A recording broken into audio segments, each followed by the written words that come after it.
let's start. Let's start with something simple. Okay. Yeah. How was Diet formed? Yeah, we had some songs that we wanted to put together.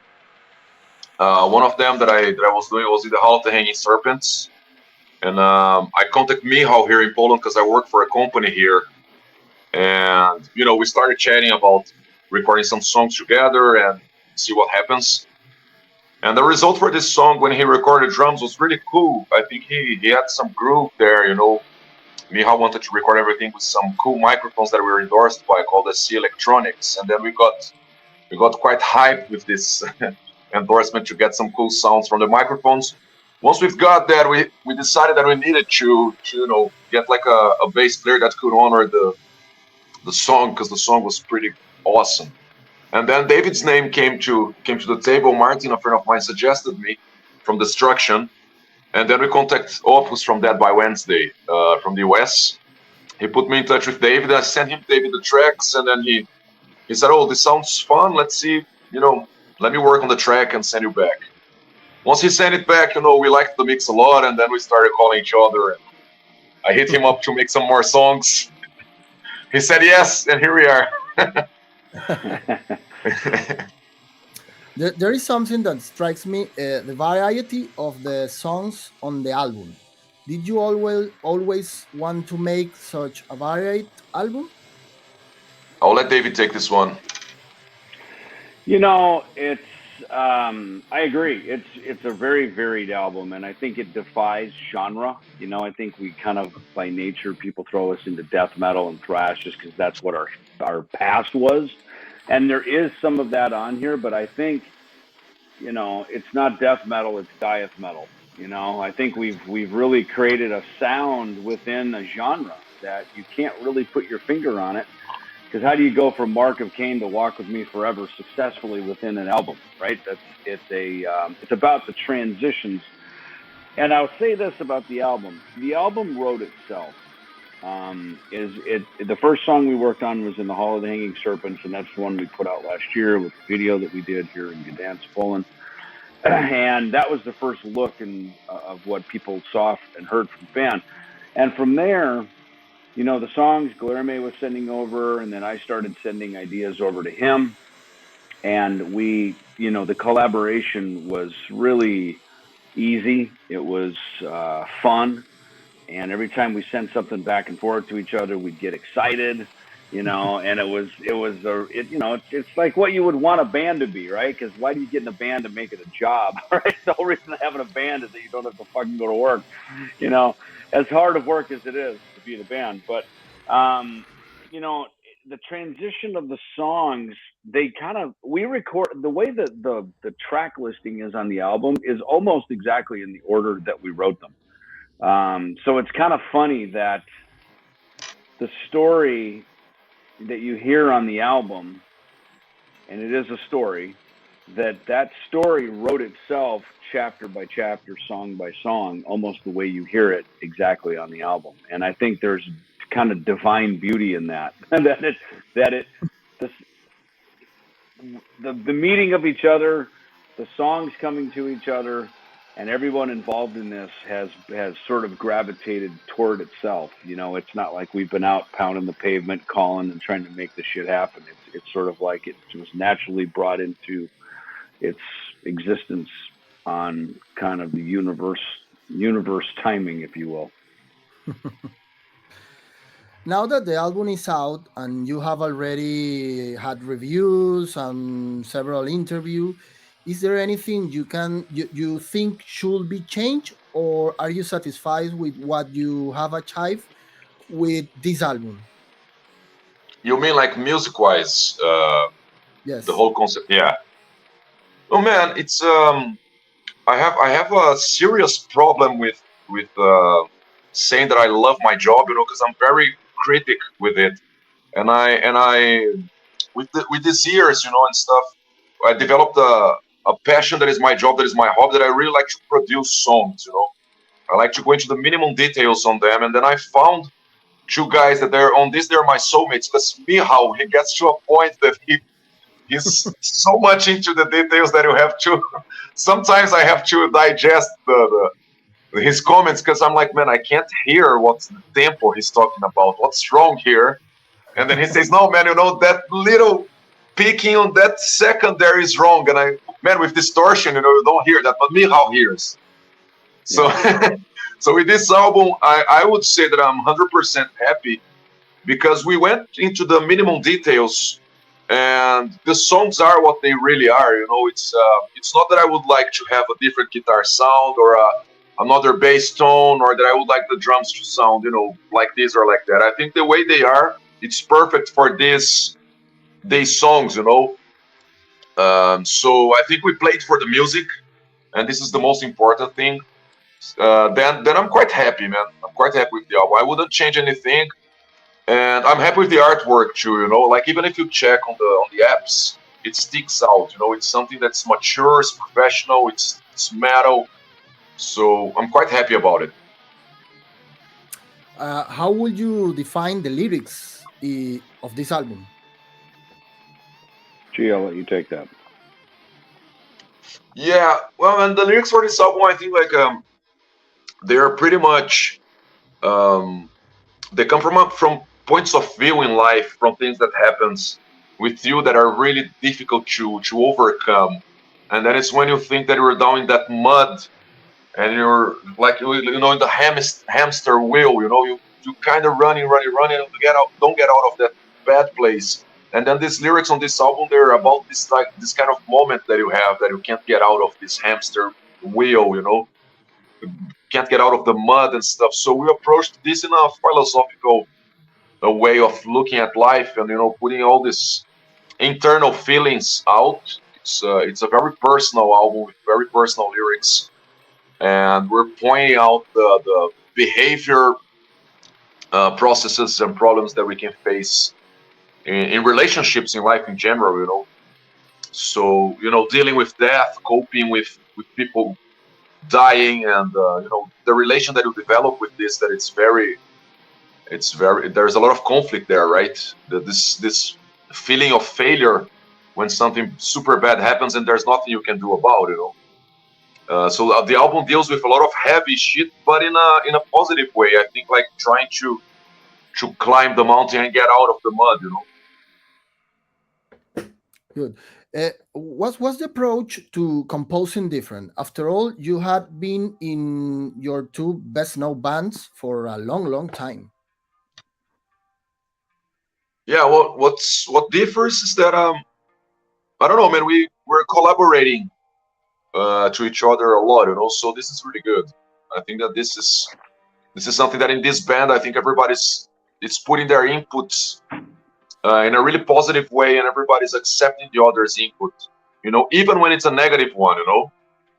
I have a really funny story with me, how actually I still believe in these songs. They have good riffs, but these two songs, they are in my hard drive here because I want to work on them. But I sent me how, like, dude, listen to this. This will put us on the big stages.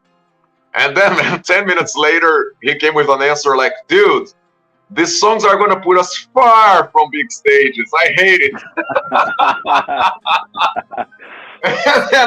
and then I thought, like, okay, so I'm not going to work on these ones, you know. But that was positive, you know, like you gotta select them, you know. What do each of you miss about Entomb or Megadeth? If you miss something. You know, probably, look, you know, Megadeth started the same way we started DIETH, right? You know, just getting in a room. In my case, Dave was the primary writer. In this case, Guilherme was the primary writer, and still is. I mean, I actually default and defer to him as sort of the master composer, you know, even when if I contribute and bring things in, because I trust his instincts. I trust that he knows right from wrong with this, right? Same with the graphics, with our logo, the image, and everything like that. And I did the same thing with Dave over in Megadeth. So in a lot of ways, there's a lot of things that are, you know, consistent maybe with that. And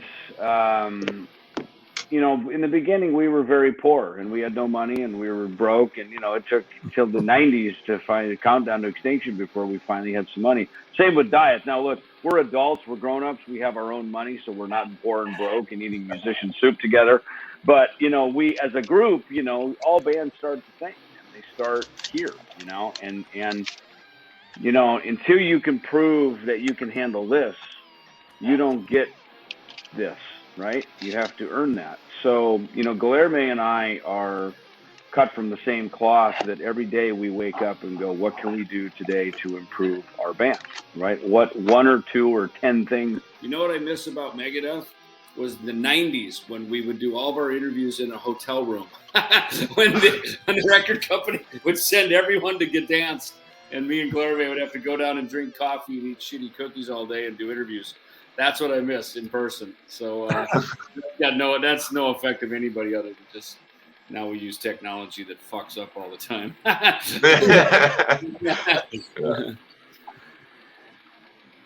And you, Guilherme, what miss about Tom? No, man. I mean, I think obviously, the only thing I really miss about Entombed is LG being alive, man. You know. I don't know if I would be in the band today or something, you know, because you never know. It's been years now, and you don't know what happens, you know. Maybe I would be in the band, maybe I wouldn't. Maybe we will go on, maybe we wouldn't. But you know, I miss hanging out with LG, man. That's the thing that here and there sometimes. I've been to Sweden on a tour this year, and then we passed by some common places that we used to go and hang out and stuff, and then I didn't feel good about it. You know, I still need some distance from it because it made me feel bad. So, but of course, Entombed, I fucking miss LG's no character. You know, doing doing his stupid stuff before playing. You know, and this is the kind of stuff I miss on Entombed. Fine. If tomorrow you were asked to rejoin Tom or Megadeth, would you accept? Tell me a little bit about that. Man, I'll go on that one because mine is easier. On Entombed, 0, man. I wouldn't play without LG for many reasons, you know. But the easiest of them, it's like you don't play Motorhead without Lemmy, you know. On Entombed's case, yes. You know, LG was Lemmy there, and then that's as far as I've been so close to him during his whole you know, his whole process there. I wouldn't feel good about it. So my decision was to move from Sweden and start everything from 0, you know. I think it's much better than, you know, replacing him or trying to sing some songs there. That will not make sense. Of course, if we one day do like a tribute concert or, you know, pay a tribute to him at a festival, that would be beautiful.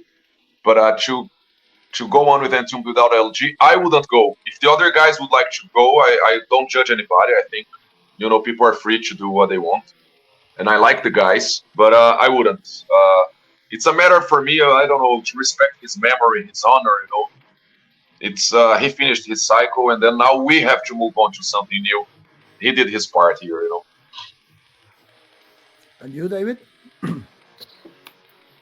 You know, I get asked this in a lot of interviews, and look, they fired me. So, you know, it was their decision to let me go. So to sit around and think that they would ever call me back is wishful thinking and foolish, which is why I don't ever think about it, to be honest with you. I'm certainly not sitting here in Gdansk, Poland, hoping Megadeth calls me. You know what I mean? I've got my own bands that I run. I've got my own business to deal with. And, you know, even at rehearsal today, I'm sitting here singing a bunch of new songs or even working on another one now. And, you know, necessity is the mother of invention, you know? And what happened in that transition to where, you know, to where I am now has required for me to now get out of my comfort zone and do some other things, you know, like sing, be a sort of co-band leader with these guys. You know, I was not allowed to do that in Megadeth. In the early days, yeah. In the 90s, yeah. You know, if I think back to glory days, yeah, there was some. The 90s were the sweet spot with Megadeth. You know, we were managed well. we were a team. We came as a team. We left as a team, and everybody had a role. But you know, when it was reformed, it was clear that that's not what it was going to be. You know, and when I went back for the Rust in Peace tour, you know, that was a good couple of years in there. You know, but you know, to not be allowed to create, to always be resented for being successful on my own. You know, I see Def Leppard, they're like, yay, Vivian Campbell, he's doing Last in Line. Alice Cooper supports Nita Strauss going out, and, you know, he even let her leave the band and join Demi Lovato and come back to the band. You know, I look at these dynamics, those are the bands I want to be in. You know, the band that I was fired from, I don't want to fucking go back to that band. That was fucking horrible. You know what I mean? So I don't want to go back to that. So, you know, honestly, here's the simple answer. For me to go back, there's only one thing that would have to change, and that's everything. Oh. How would you define this moment in your life, both musically and personally? You know, musically, for me, I'm having the time of my life. I feel like I'm completely liberated. And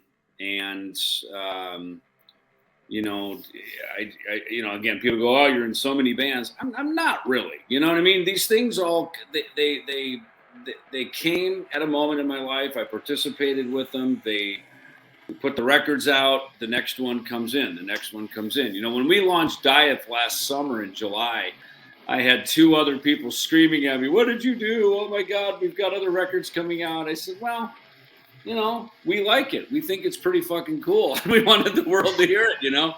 And I mean, within a week we had a record deal, and a month later we're in the studio, and, you know, so I mean, obviously our instincts were right, you know? So, you know, a lot of this stuff is instinctual, you know, and there's stuff you can control and there's stuff you can't, you know? I've made great records that I thought were just amazing, and people didn't, they're like, they didn't care, you know what I mean? And you're just like, fuck, there's no explanation. All of a sudden I fly to Poland and, you know, play with 2 gentlemen I've never met before. I can barely pronounce their names because one's from Brazil and one's from Poland, right? And so, you know, and yet we make some music that's just fucking awesome, you know, and I still can't speak Polish worth a damn, but, you know, I've been over here like, I don't know what, 6 times, 6, 7 times. So, and we're making music that's connecting with people, you know what I mean? And we know that. We knew it when we put out the Hall of the Hanging Serpents last year, and then we certainly felt that felt it as every single came out, and then certainly this week as the record is out now, you can really feel this is connecting with people from all around the world. I mean, our phones are blowing up. People are like, "Wow, dude, we did not see this coming. This is really, really something cool." So, you know, and then you kind of go with what's working, you know, and, you know, and then, so that's, you know, so for me, I, you know, I consider the whole thing a gift, to be honest with you, because none of it was my idea. And yet here we are talking about it. And that's how cool it is. And you, Guillermo? Yeah. Oh man, musically, I think I'm in the best moment, like in many ways. You know, nowadays I think I freed myself from a lot of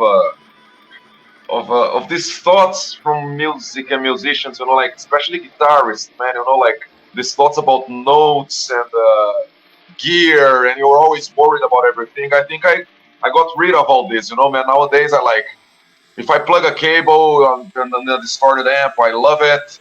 I know the notes I have to play. If they're great, they're great. If there's something there, you just correct it. I'm more free to do stuff. I'm more loosen up. Before I was too tight with everything, you know. And then once you're loosen up and enjoying and having fun with music, I think you play much better. You play tighter, you play better, you play great, you know. And so musically, I'm having an extremely good time, man. And I think I'm not on my peak yet, but I'm feeling that I'm gonna be on the peak, and I hope I can stay there for a while, you know.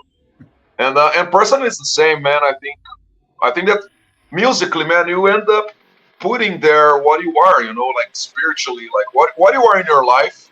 The music reflects that, you know. So that's why even when I'm talking about gear here, it's like sometimes you go to a studio and you think that a 5,000 euro microphone is gonna give you the good sound for your band. And you know, at the end of the day, if your song is great and you're in a good vibe and you know what you're doing, it's gonna sound great, of course. But if you're, you know, if everything is bad, it's just gonna sound super clear on a big microphone, an expensive one. It's gonna just sound super clear that you suck. So, you know, so nowadays it's like, I'm in a good moment, like personally, like spiritually, and that's reflecting on my musical endeavors. You know, so I'm quite happy. Fine. At Musicografía, we are very supportive of the underground scenes. And we always like to ask this kind of question. How do you experience the underground scenes in your countries? Are there any band can you recommend? Yeah, man. Actually, I've been traveling so much, man, that I don't I don't stay in one place, leaving the underground from there. But and the underground in Brazil, it's been a while because I don't live there for more than a decade now. You know, of course, I'm still super connected there, but I don't live there. I don't go much to concerts and stuff. But here in Poland, you know, man, I'm connected with a lot of people. I go to many concerts, and in Portugal as well. You know, so you know, I have a really good friend there. He plays guitar for Ultimas. He's the second guitarist for Ultimas Draw, and he has like tons of bands. And they just realized now, dude, they did like some sort of a grindcore Japanese band. I don't know what is that they're doing. I don't even know how to pronounce that. But I shared their music on Instagram. There, it's like it's noise, man, but I love it. You know. And I love it, man. It's great, like, you know, blast beats and screams, and John playing a cult band there called Corpus Christi as well. I've been digging Besta too from Portugal, and you know, I'm very connected in the underground, you know. So here in Poland too, we rehearse even on the room here that there's a band of kids, man. They're kids. They're like 18-year-olds tops. It's a band called Zenith, and they play some sort of old school metal with crust, man, and you know, this crust with old school death metal, and they sound very mature, man. I heard their album, that our technician produced their album, and you know, for 18-year-old kids with a young technician producing, they're quite promising. It's called Zenith, and yeah, that's the bands I've been dealing with the underground here lately, you know. You, David? No, I admittedly, I've been so focused on my own stuff that I have not done a lot of listening and digging. And you know, like I was sitting across the from my hotel today having breakfast, and I heard some really cool thing, so I downloaded Shazam just to try to capture what it was, and I missed it. You know, somebody sent me this new record, this new band, I Am, which has got some guys, Kurt Weinstein from Crowbar, and guy from Down, and Johnny from Typo Negative. It's a really good sound. It's cool. It's not underground in that sense, but you know, it's kind of discovering new things. It's one of the things I like when I travel is discovering new things. You know, tonight we're going to go to the Mystic Festival here. Big headliners, Ghost, and Testament, and these guys, but you know, you always hear certain things that you're like, whoa, I never saw that coming, you know. And so my ear's kind of more open to that, you know, kind of stuff. I mean, and honestly, look, I've played some of the loudest, heaviest, fastest fucking music ever. So I don't go in pursuit of finding that somewhere else. You know, I do that within my own wheelhouse. Honestly, I love to hear soft acoustic guitar playing in the background. You know, I go, who's that? You know, like, that sounds really cool. So honestly, my musical sensibilities are not in pursuit of finding something heavier than what I'm doing. You know what I mean? I'm that phase in my life. That's why I enjoy doing it. You know, that's why I like, people ask, oh, this Diet the heaviest thing you've ever done? And you know, maybe it is at this point, you know, because music has gotten heavier as the years have gone by, you know. Metal has gotten more extreme. The lyrical topics have gotten darker. You know, I think it's kind of the niche. You think about the blues turned to Elvis, turned to the Beatles, turned to Kiss, turned to Iron Maiden, and then became Megadeth and Metallica, and now here we are at Slipknot and Dieth, you know. So it tends to get heavier and heavier as time goes on, you know. Well, and, are you interested in any other style music? Both beyond metal, or you only listen this kind of music? I know, David, you listen a lot of music, and I you, do. Guille? Yeah, man, I listen to a lot of stuff, a lot, and but what I could highlight here beside metal, of course, metal and rock, heavy rock, like 70s rock that I really enjoy. I really love blues. I like some parts, some jazzy stuff I enjoy, especially when I have to study some different stuff for music. But what I really dig into is flamenco and the gypsy jazz, man. It's like, and now that I'm living in Portugal, because I moved from Stockholm, and man, sometimes I go to Spain and stuff, and nowadays I even bought an acoustic guitar from Spain called Esteve.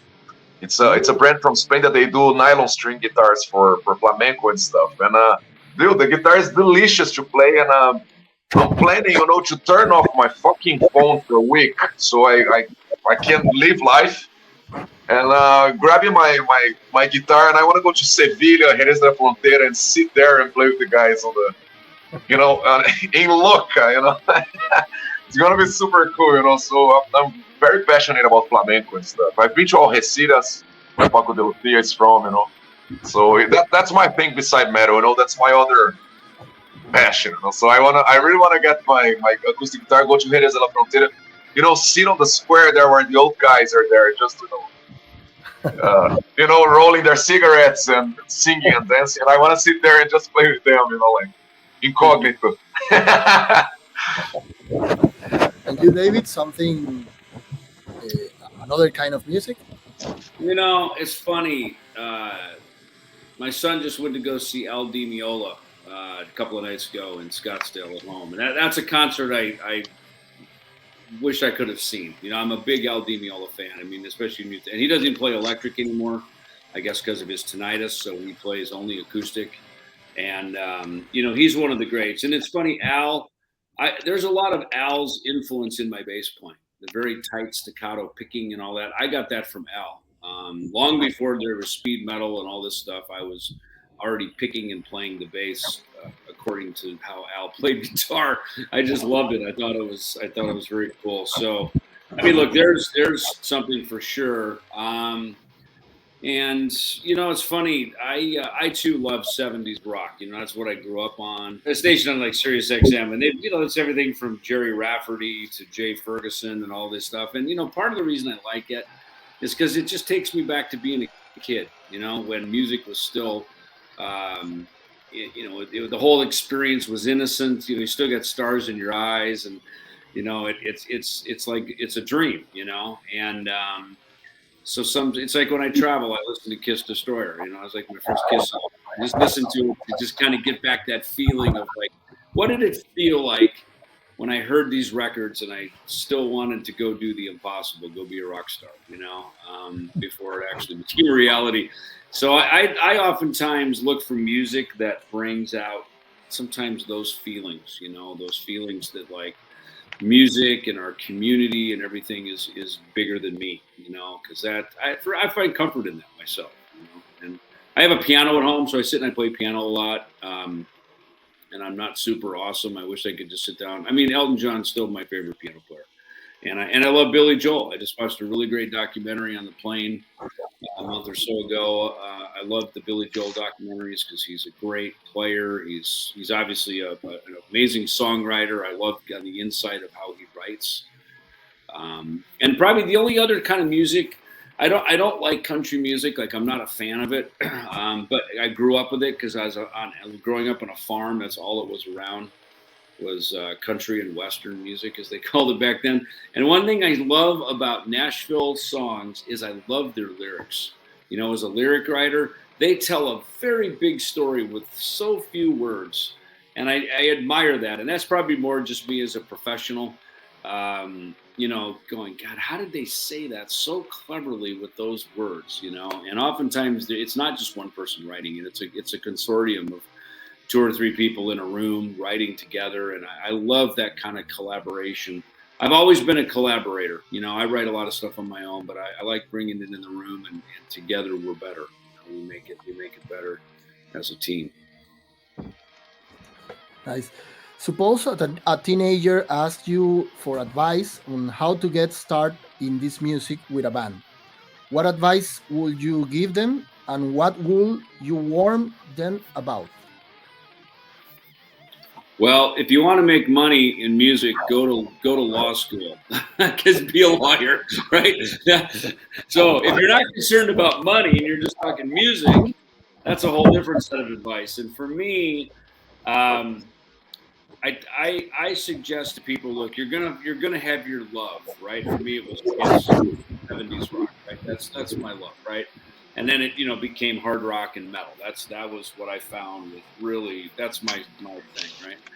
But I also played in jazz band. I played in a lot of different stuff, and so I think in your younger formative years as a musician, it's very important to be very wide and broad and learn as much as you can and play with a lot of different musicians, play with a lot of different musicians. Because I learned from every musician I play with. Um, even today, playing with Mihal, there was some drum and bass stuff we're working on today, and just learning more how he plays. My drummer was making me a better bass player today, and so I find that every musician I play with, it enriches my own musicality. So, and then at some point, if you put a group together or you find a path as an artist, then it's important to narrow it, right? So when you're young, it's like education, kindergarten, very wide, right? By the time you're doing your MBA or your doctoral, you're very narrow and you're focused. And music is the same thing. Be very wide when you're young to take in as much as you can. And as you really fine tune your career, you need to be laser focused and really dial in it so you can hit the bullseye.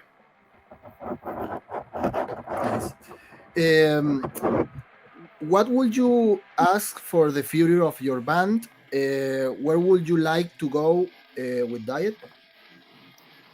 G. No, man.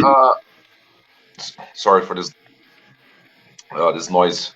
Man, with Dieth, I think we the only plan is to go to the top. There is no other plan. So, Laser focus, yeah, baby. Laser focus. yeah, man. No, I was thinking about here how to make like a formulate like a bigger phrase and try to. But no, man, it's to go to the top. That's the only plan. And I think we're doing it. We have the most important thing, man, and this I would give as an advice for a younger kid.